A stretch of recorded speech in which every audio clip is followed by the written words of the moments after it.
Baik, tanpa berlama-lama lagi langsung saja kita saksikan pemaparan dari perseroan kepada Bapak dan Ibu dari perseroan. Kami persilahkan. Oke, baik, selamat pagi. Assalamualaikum warahmatullahi wabarakatuh. Selamat pagi, salam sejahtera bagi kita semua. Shalom, Om Swastiastu, Namo Buddhaya, salam kebajikan. Terima kasih atas waktunya, Bro Salin, sehingga kami bisa presentasi di pagi hari ini. Terima kasih juga buat seluruh selamat pagi juga buat seluruh hadirin yang hadir di acara ini.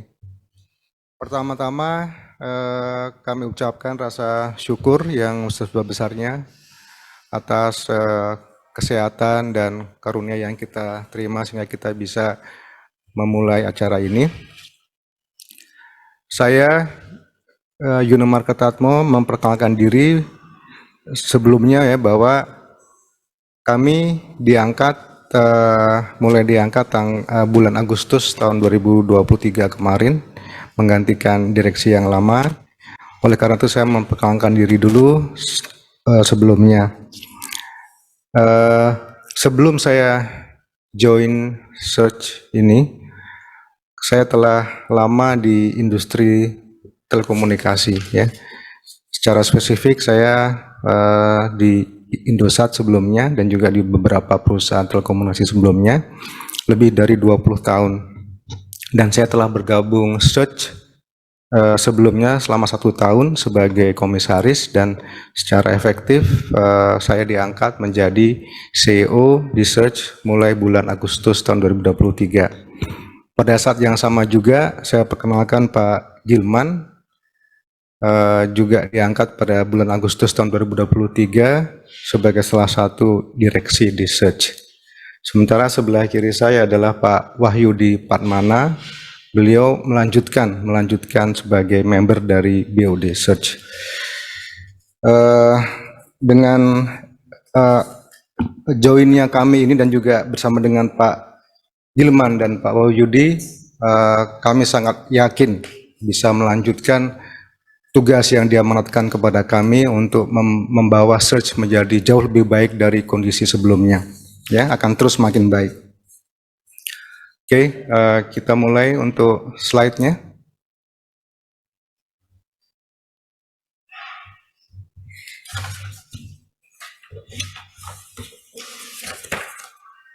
Ya.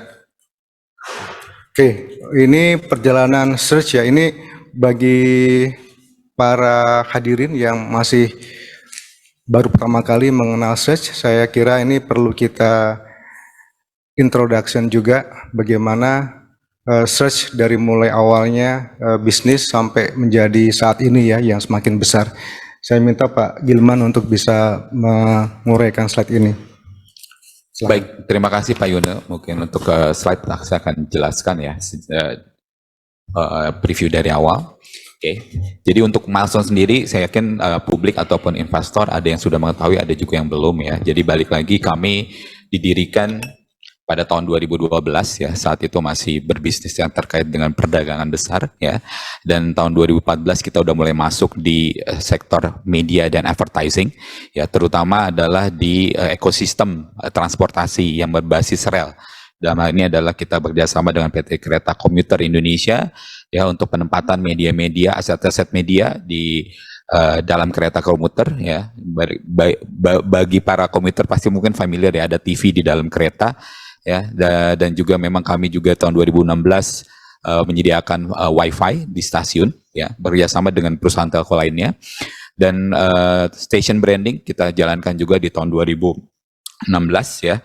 Setelah itu tahun 2019 memang milestone-nya agak besar di tahun ini, di mana memang kami memperluas jaringan media kita ya, tidak hanya memang jaringan media sejak tahun 2014 berkembang terus, tidak hanya di ekosistem kereta tapi juga ada di PD Pasar Jaya, ada juga di roadside ataupun titik-titik lokasi media lainnya.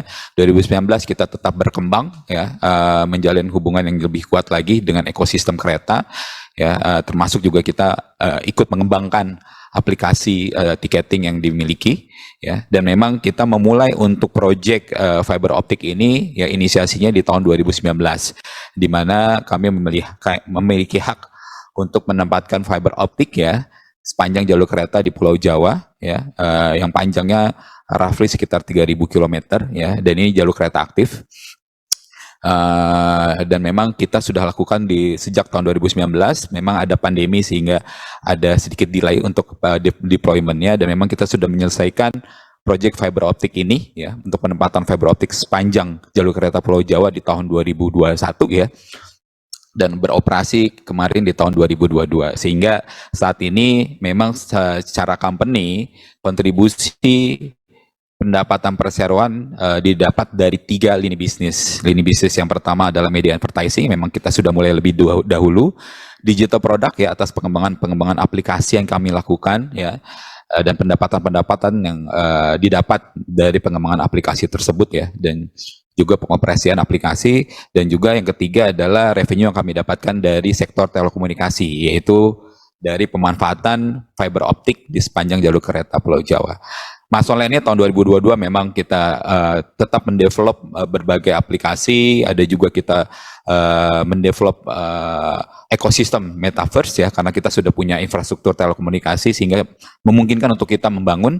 Kita juga kerjasama dengan Damri ya untuk ekosistem BIS, untuk pengembangan aplikasinya dan juga media advertisingnya ya, dan kita juga bekerjasama dengan Jasa Marga untuk penempatan fiber optik di jalur tol. Next. Oke. Mungkin yang terlewat tadi kita juga ada kerjasama dengan Huawei ya, Huawei Cloud untuk kerjasama Content Delivery Network atau CDN business. Tentunya secara ekosistem kami memiliki berbagai ekosistem ya.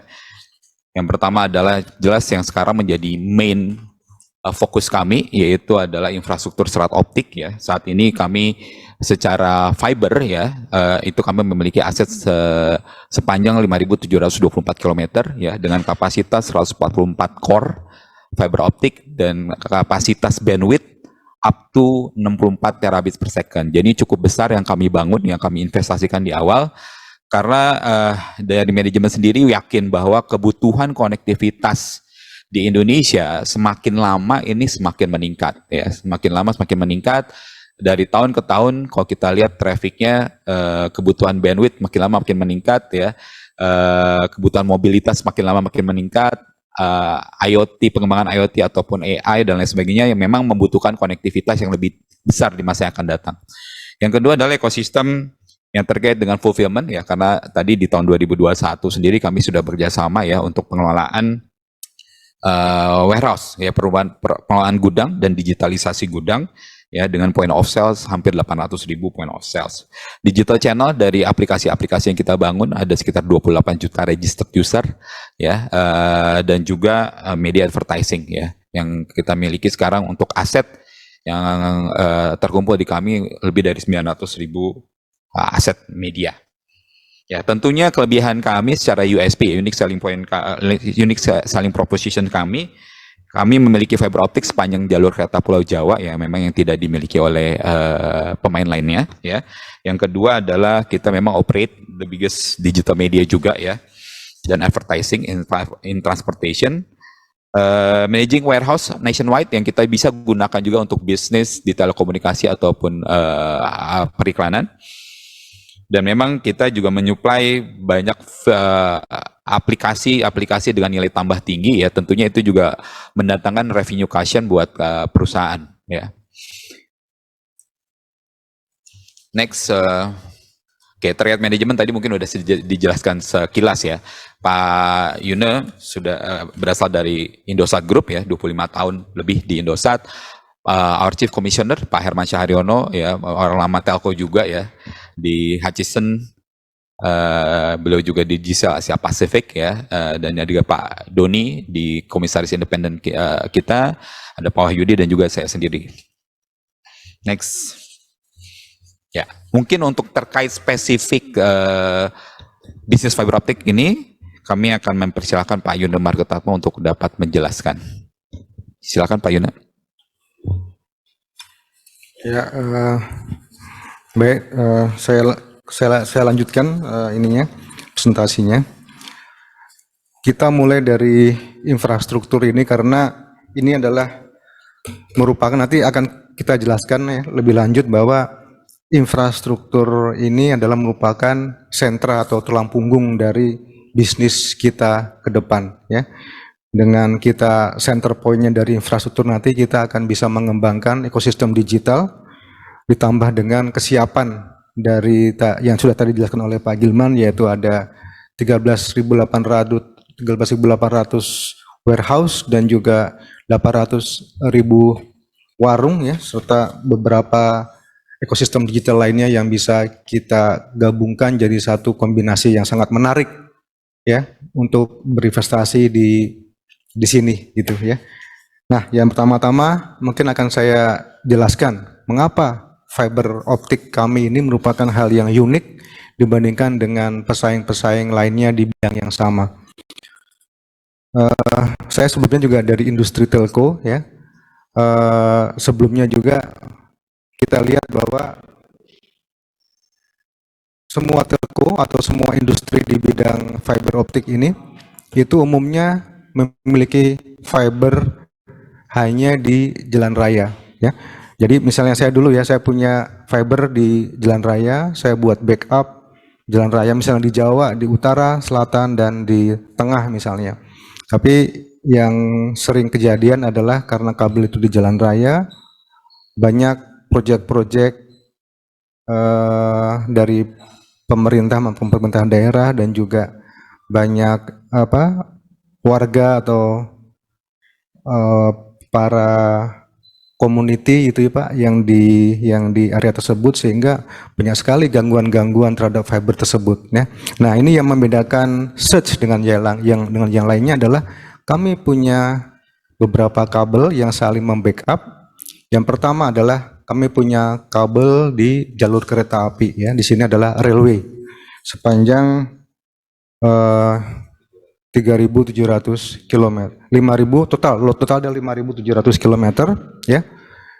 Kenapa jaringan di rel kereta api merupakan jaringan yang berbeda dengan yang lainnya? Karena ini adalah jaringan yang steril.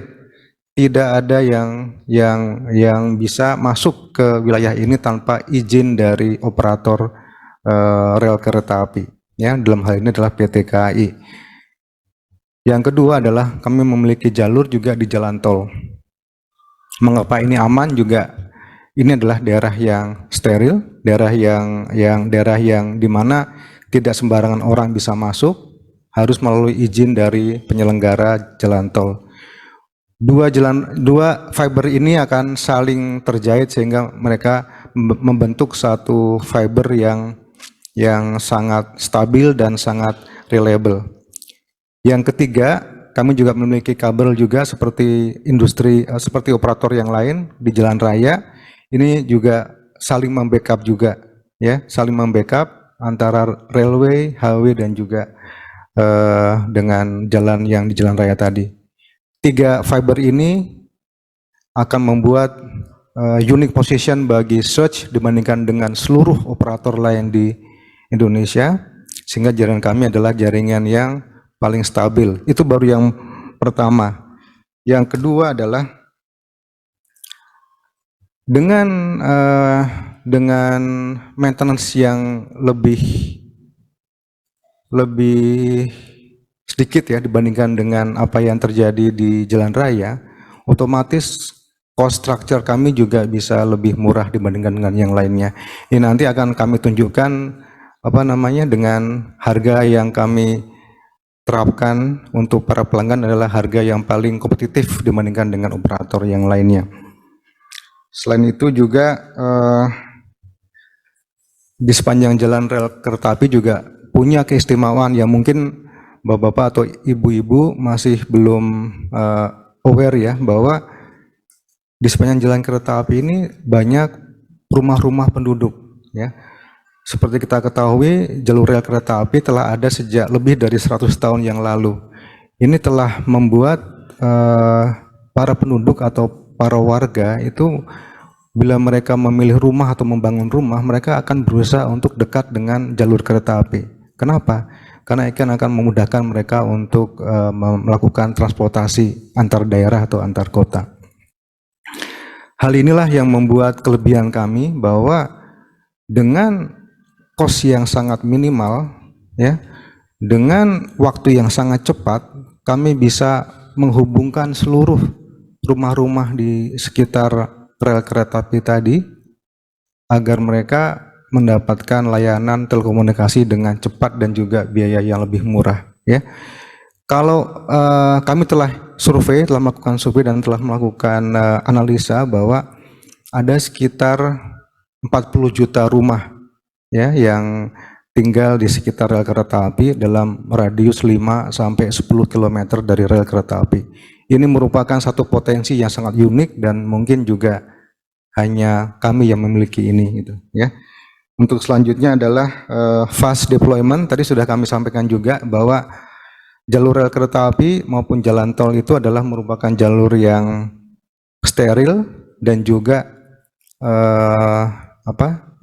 izinnya sangat sederhana. Kami telah memiliki izin untuk membangun di jalur tersebut sehingga kami tidak perlu untuk meminta izin dari para warga atau pemerintahan daerah karena izin ini hanya dimiliki oleh penyelenggara di jalur tersebut, ya.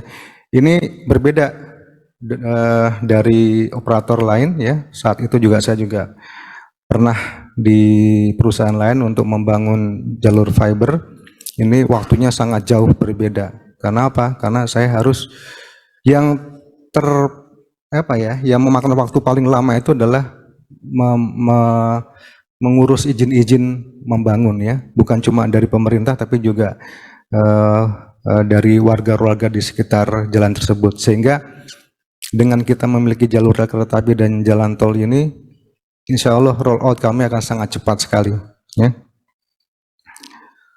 Yang terakhir, yang kelima juga, izin kami di jalur rel kereta api ini juga termasuk dengan mendirikan pool, ya, pool BTS pool. Setiap 500 meter kami bisa membangun pool setinggi 15 meter, ya, dari Merak sampai Banyuwangi. Ini sangat potensial sekali.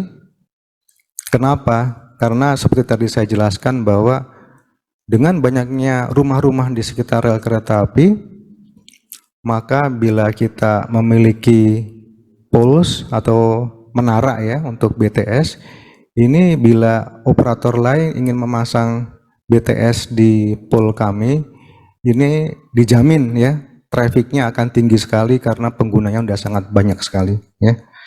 Itu kira-kira. Dan ini juga mungkin yang tidak disebutkan di sini adalah kami juga memiliki izin untuk membangun edge data center. Ini mungkin kalau edge data center itu adalah data center satelit, ya, ukuran kecil yang tersebar di sepanjang rel kereta api.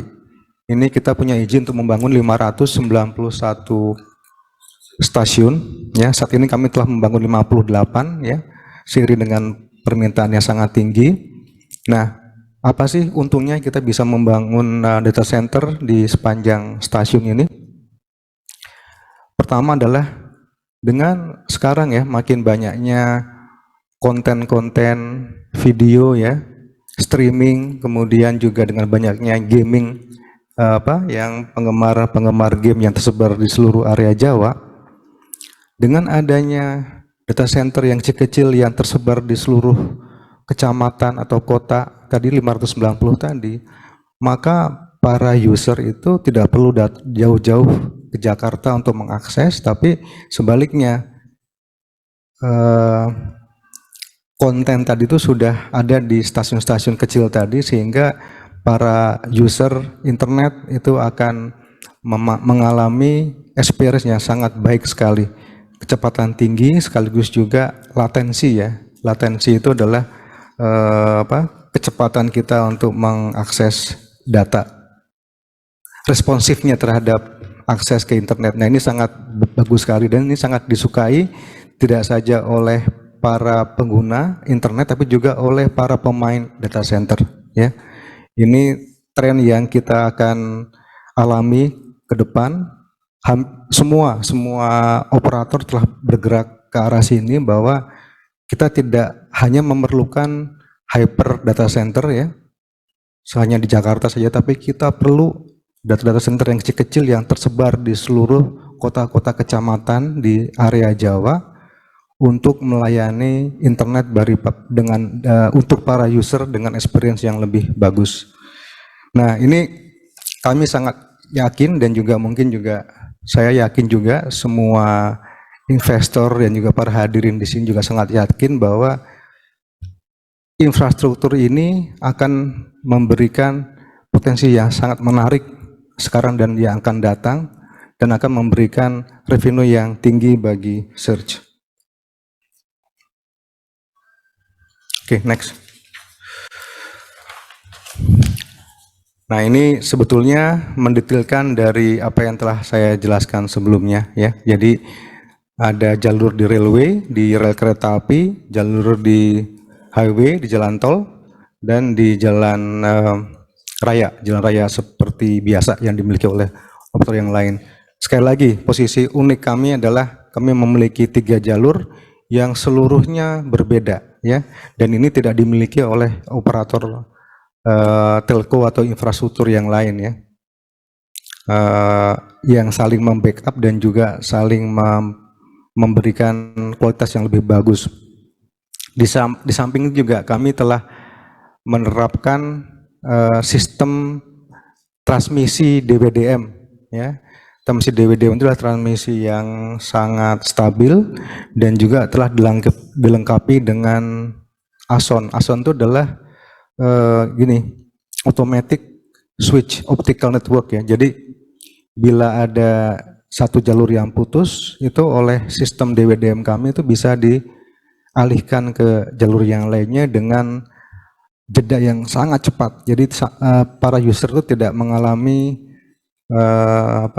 satu experience layanan yang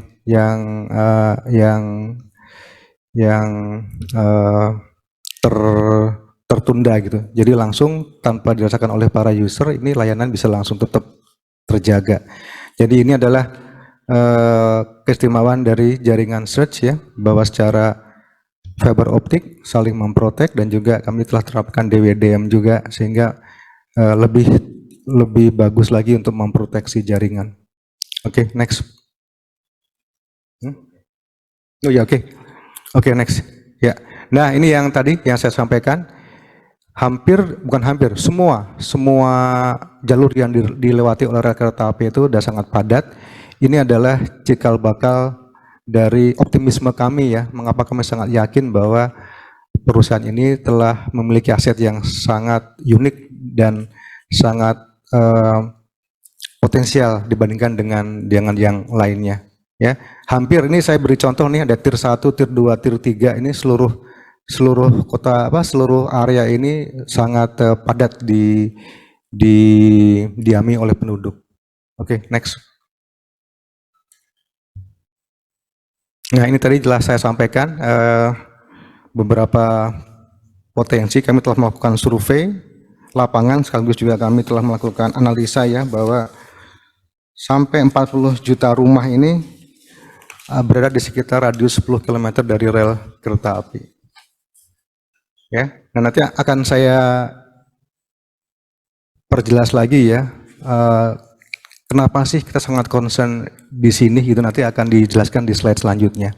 Oke, next. Nah, ini dia nih. Ini yang membuat satu hal yang membuat kita sangat optimis, dan juga harapan saya adalah juga para investor semua mengalami pemahaman yang sama ya, bahwa ini adalah satu hal yang sangat potensial, dan ini hanya Search yang bisa menggarap ini ya. Kita lihat nih bahwa saat ini gini, kalau saya lihat ya secara umum ya, sekarang siapa sih penyelenggara internet rumah yang sekarang paling besar? Jawabannya adalah Telkom ya, melalui IndiHome. Ini mungkin saya harus sebut nama, tapi bukan bermaksud untuk yang lain. Saya hanya menyajikan angka-angka saja bahwa saat ini pelanggan IndiHome dari laporan publik mereka itu pelanggannya sekitar 9 juta ya. Nah, pemain-pemain yang lainnya yang nomor 2, nomor 3 dan seterusnya itu sangat jauh sekali itunya jumlah pelanggannya. Jadi kalau misalnya saya total, Indohome itu kira-kira 80% saat ini market share di Indonesia. Sehingga bila saya jumlah, ada kemungkinan perkiraan seluruh pelanggan internet rumah itu adalah 11 jutaan. Nah, ini sangat besar jumlahnya, tapi bila kita bandingkan dengan jumlah rumah di Indonesia, itu sangat kecil sekali ternyata ya. Dari statistik PLN, rumah-rumah yang sekarang di Indonesia ini yang saat ini tersambung listrik itu ada 85 juta rumah. Nah, ini bila kita lihat 11 juta dibandingkan dengan 85 juta rumah itu sangat rendah sekali ya. Sekitar 10% lebih dikit lah gitu. Nah, ini sangat mudah dibayangkan nih betapa besarnya potensi kita, betapa besarnya warga di Indonesia ini yang belum terlayani oleh internet. Ini nanti yang akan kita layani dan ini kita sangat yakin. Kenapa kita bisa melayani ini? Nah, ini kita lihat nih ya. Saat ini tarif internet rumah itu masih terlalu mahal. Nah, ini yang menjadikan menjadikan kami sangat optimis bahwa dengan cost structure yang kami punya ini, kami akan bisa menyediakan harga internet yang sangat murah bagi para pemain-pemain ISP agar mereka bisa menyediakan internet yang murah bagi warga. Nah, ini kami telah melakukan studi kasus dan kami telah melakukan tes juga bersama dengan para ISP, dan jika kami bisa menyediakan harga internet yang murah, maka kami bisa menangkap market 85% tadi sebagai revenue kita gitu. Oke, next.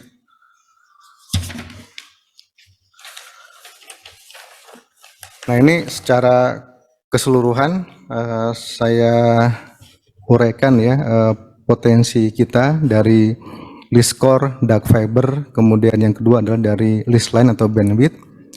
Kemudian ada edge data center dan juga tower fiberization.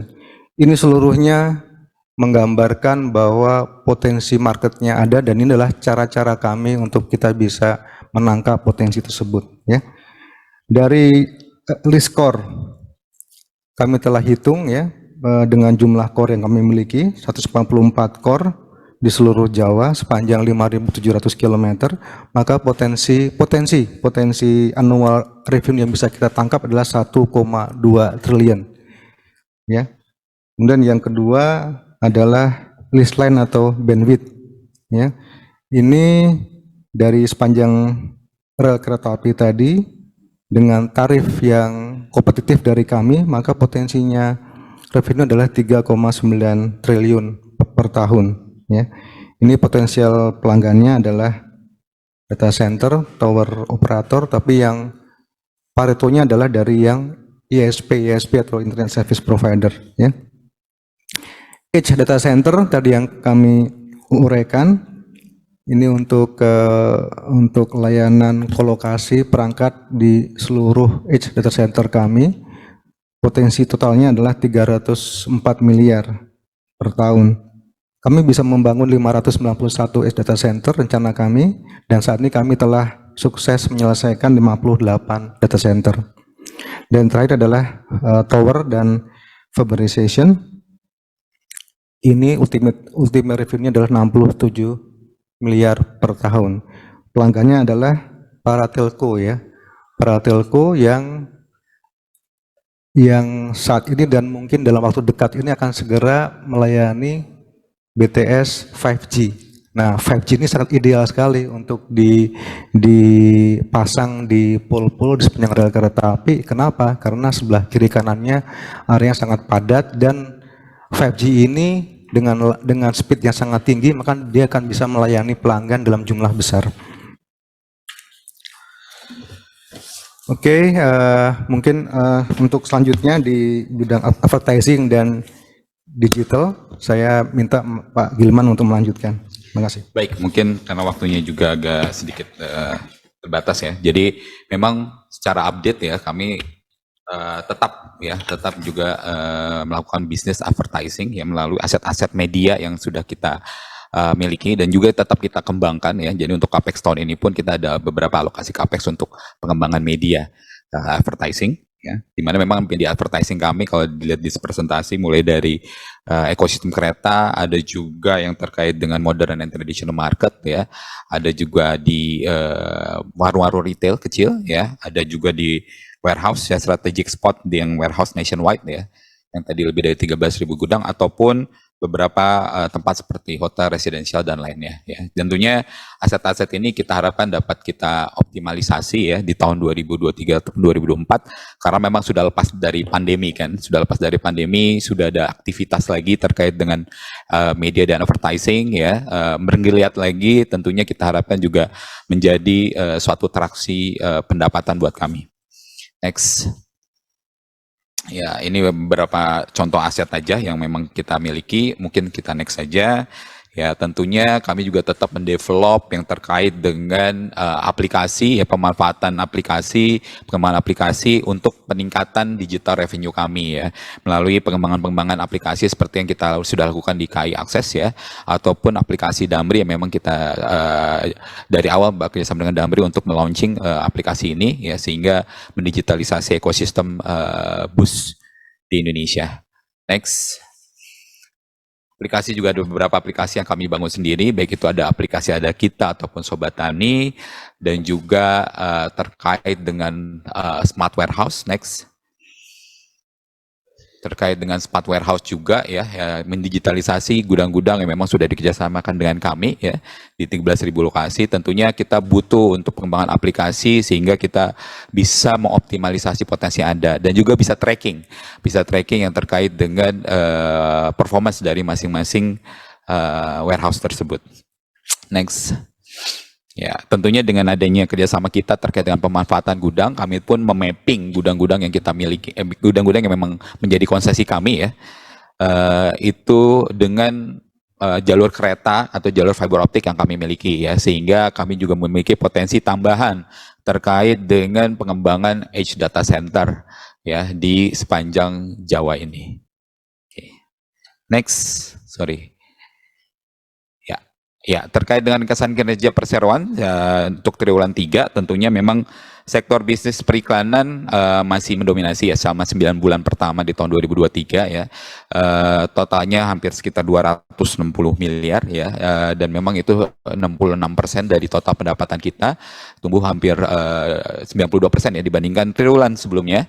Sektor telco tetap bertumbuh karena memang ini baru mulai di tahun 2022 ya akhir ya, sehingga memang traction-nya lebih cepat juga, dan saat ini kontribusinya udah sekitar 20% dari total pendapatan perseroan selama 9 bulan pertama di tahun 2023, dan tumbuh sebesar 59% dari triwulan sebelumnya. Ya, tentunya ini akibat aktivasi dari klien ya. Jadi klien itu sudah drop PO ke kita itu mungkin sejak dari awal tahun 2022, dan kita saat ini mengaktifasi seluruh PO dari klien-klien di telekomunikasi. Produk digital tetap tumbuh ya, dari triwulan 2 ke triwulan 3 secara triwulan tumbuh sekitar 14%. Memang secara year on year ada penurunan karena memang post pandemic ini orang-orang udah mulai back to offline ya, sehingga memang secara performance digital revenue itu ada sedikit penurunan. Oke, laba juga tetap meningkat ya secara Q on Q. Next, aset ya, aset terus meningkat ya, bisa dilihat di grafik. Secara ekuitas juga kami mengalami peningkatan yang cukup baik ya. Year to date 4%, year on year sekitar 20%. Next. Ya. Kinerja pendapatan ya, secara year on year, secara year to date sendiri ya sudah kalau kita lihat pendapatan kita di Q3 ini 378 miliar ya, kalau kita compare dengan 461 miliar di tahun 2022 ya, full year ya, memang ini udah lebih dari 82% dari tahun lalu. Ya, jadi kita expect tahun ini juga bisa jauh lebih tinggi dibandingkan tahun sebelumnya. Ya, laba pun sama ya, secara year on year meningkat cukup tajam dari tahun lalu, mungkin Q3 2022 sekitar 13 miliar dan Q3 2023 sudah sekitar 23 miliar. Ya. EBITDA pun EBITDA ya kami saat ini ya sudah lebih tinggi dibandingkan EBITDA setahun kemarin ya, performance tahun 2022. Next. Ya, tinggal 2 slide. Sorry, ada telat. Next. Ya, kita next saja. Ya, ini kontribusi dari masing-masing segmen bisnis ya. Tentunya tetap meningkat dari Q on Q, ya year on year juga ya. Jadi kita harapkan ke depan kontribusinya akan tetap meningkat, terutama untuk traction yang mungkin akan lebih tinggi adalah di sektor telekomunikasi. Ya. Fokus perseroan ke depan tentunya kita fokus pada penetrasi layanan konektivitas ya. Perseroan tadi ada 4 layanan di sektor telekomunikasi yang kami miliki ya, baik itu core list, ada managed capacity, ada juga yang terkait dengan edge data center dan juga terkait dengan tower ya. Jadi itu menjadi potensi bisnis kami ke depan sehingga kita memang optimalkan di situ. Kita juga peningkatan kerjasama dengan berbagai mitra teknologi ya. Baik lagi kami posisinya di market as neutral carrier provider ya. Jadi kita juga bukan ISP yang memang jual langsung ke ke rumah ya. Jadi memang kami berkolaborasi dengan ISP, kami berkolaborasi dengan telco company, kita berkolaborasi dengan operator ataupun tower company juga ya. Dan yang penting juga data center ya, karena data center salah satu data center utama juga salah satu klien pertama kami ya. Jadi memang kita meningkatkan kerjasama dengan berbagai pihak ya untuk mitra teknologi kami. Dan juga pengembangan ekosistem digital perseroan. Tentunya aset media perikanan tetap kita kembangkan dan solusi digital menjadi salah satu aspek yang kita kembangkan juga. Kita melihat mana lagi nih kebutuhan masyarakat sehari-hari yang kita bisa cover dengan aplikasi yang kami bangun. Mungkin itu yang kami bisa sampaikan cukup cepat untuk presentasi kali ini. Silakan jika ada pertanyaan-pertanyaan yang dari audiens ya. Terima kasih. Ya, baik Bapak-Bapak, terima kasih banyak atas pemaparan yang sudah disampaikan oleh Perseroan. Kita lihat ini sudah ada beberapa pertanyaan yang masuk, tapi atas keterbatasan waktu mungkin hanya satu pertanyaan yang kita bahas, nggak apa-apa ya Bapak dan Ibu. Nanti kalau ada yang masih mau ditanyakan bisa ditanyakan lebih lanjut ke pihak Perseroan. Di sini ada pertanyaan dari Refki Hidayat yang masuk, apakah Perseroan memiliki rencana ataupun wacana untuk melakukan akuisisi ataupun merger dengan perusahaan telekomunikasi lainnya dan dengan competitive advantage Perseroan? Apakah ada perusahaan menara telekomunikasi yang telah menunjukkan ketertarikan untuk akuisisi Perseroan? Wah, silakan Bapak-Bapak. Dua nih ya, terkait dengan kerja akuisisi dan juga terkait dengan kerjasama kita dengan tower ya. Oke, jadi yang pertama adalah memang belum ada wacana ya terkait dengan akuisisi ataupun merger. Jadi kami saat ini memang kan sudah mengembangkan kita punya infrastruktur. Jadi kita fokusnya adalah mengoptimalisasi infrastruktur yang kita sudah bangun. Jadi kita sudah bangun nih secara lengkap nih. Fiber optik ya 144 core, kita punya kapasitas bandwidth up to 64 terabit per second, sangat besar. Ditambah lagi juga kita sudah bangun edge data center saat ini di 58 lokasi, walaupun sebenarnya kita secara potensi kita bisa bangun sampai 591 titik edge data center ya, data center dengan skala kecil ya. Dan juga tadi potensi yang Pak Yuno sudah katakan adalah pole sepanjang jalur kereta.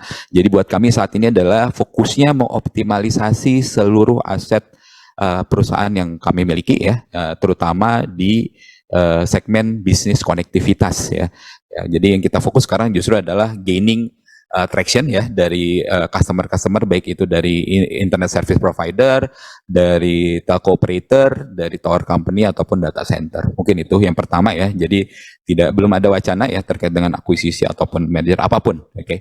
Yang kedua adalah terkait dengan kerjasama dengan tower ya.